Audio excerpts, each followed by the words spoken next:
नाशिकमध्ये आज बिबट्याने धुमाकूळ घातलेला आहे। आम्ही त्या संदर्भात खूप मोठ्या प्रमाणात कारवाई सुरू केलेली आहे।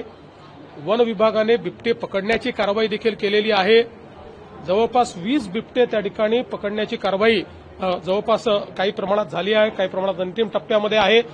ज्या ज्या ठिकाणी अशा प्रकारचा प्रकोप आहे तिथे ज्या ज्या उपाययोजना करता येतील त्या करण्याचा आमचा प्रयत्न आहे आणि निश्चितपणे येत्या काळामध्ये या बिबट्यांच्या संदर्भात एक जी काही आम्ही त्या ठिकाणी पॉलिसी तयार केली आहे त्या माध्यमातून लोकांना दिलासा देण्याचा आम्ही प्रयत्न करू। स्थानिक स्वराज्य संस्था निवडणुकांवर बिहारचं इम्पॅक्ट दिसणार का? नाही, आम्हाला खरं म्हणजे काय आहे की निश्चितपणे आमचं आणि आमच्या वोटरचं मॉरल त्याच्यामुळे वाढेल।